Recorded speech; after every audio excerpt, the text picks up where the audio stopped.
Good evening, everyone. I'd like to share with you some important information that all parents and students should know. These are some of the highlights of policies and procedures that we follow for all extracurricular programs at Macomb School District. This is part of the online registration process. There are several requirements that all students must fulfill before they participate in extracurricular activities. For the junior and senior high school, there's an activity fee of $40 for each activity. By this time, all kids would have registered for school. For junior high and high school, $80 for junior high school, $85. You must have a current athletic physical on file in the athletic office. If you are a current freshman, your school physical would satisfy that requirement. And then, of course, you are in the process of doing online registration for extracurriculars. That is for each activity that you are participating in. As far as academic eligibility for the high school, you must maintain a 1.5 GPA for the semester, be carrying 5 academic courses, and be passing all classes.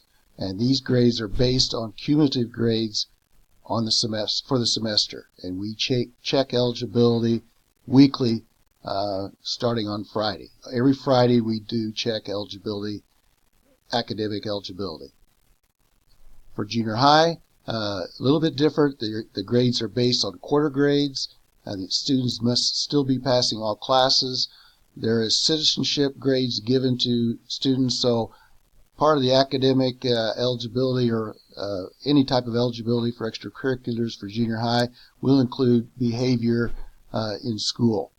And again, eligibility is checked as the high school. The junior high is checked on Fridays. For the high school students participating in athletics, any kid participating in an athletic event, they must agree to performance-enhancing substances testing.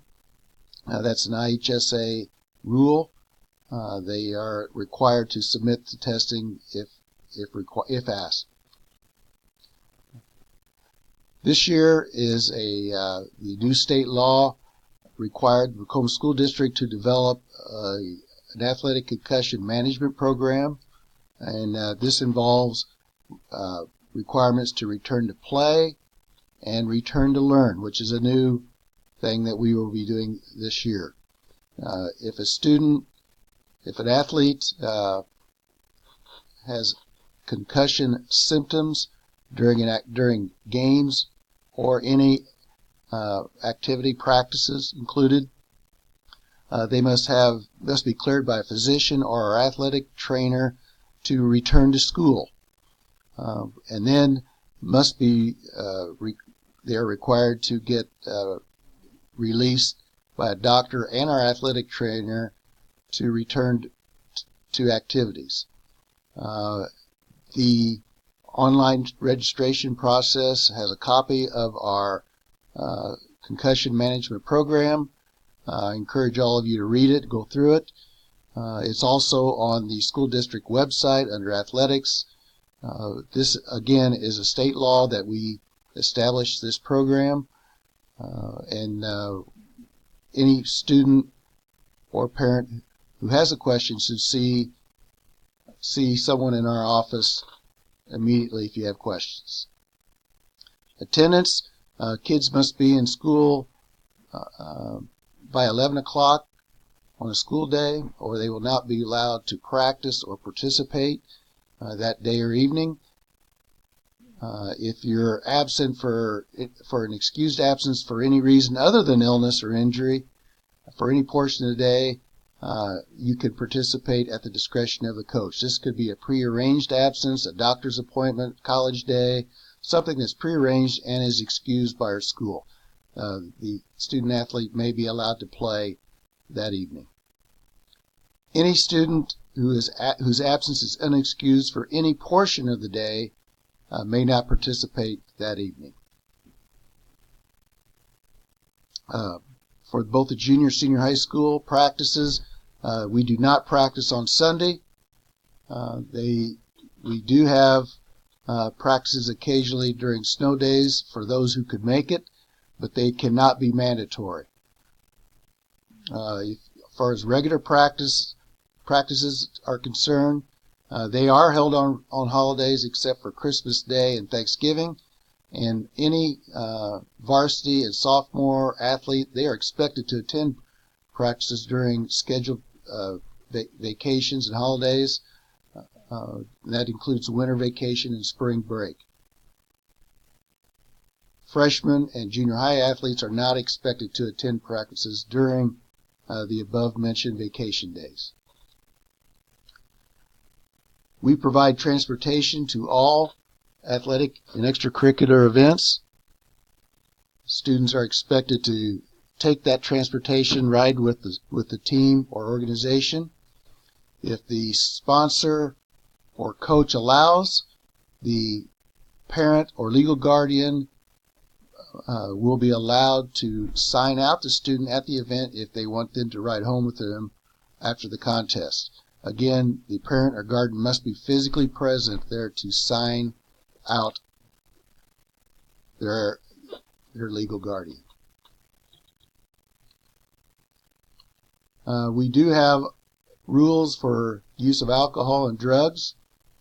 The sale, distribution, possession, and use of alcohol, legal drugs, inhalants, drug paraphernalia, lookalike drugs, or illegal steroids are not allowed. Also, if you are involved in any situation where alcohol and legal drugs are present, on both cases, you are facing penalties that are in the athletic code.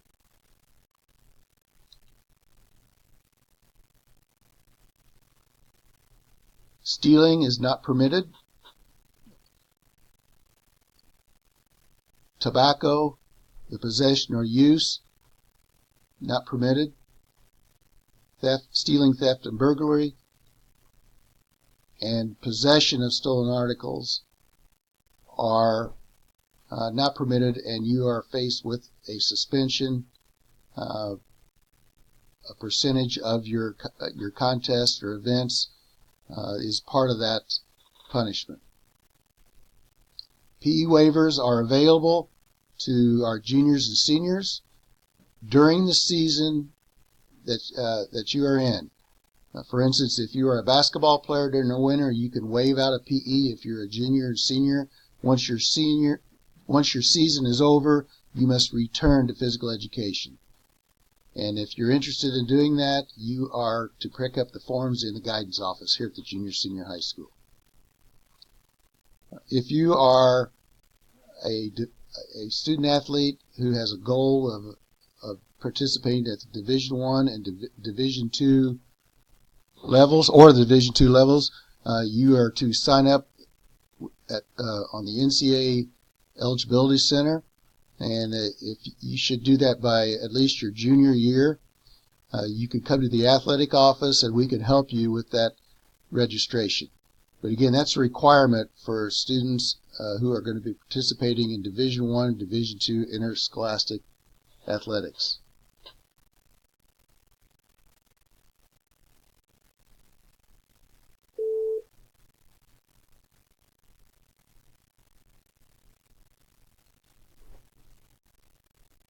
Athletic physicals have already been held on August 3rd, 2016 for the high school and the junior high. So that period is past.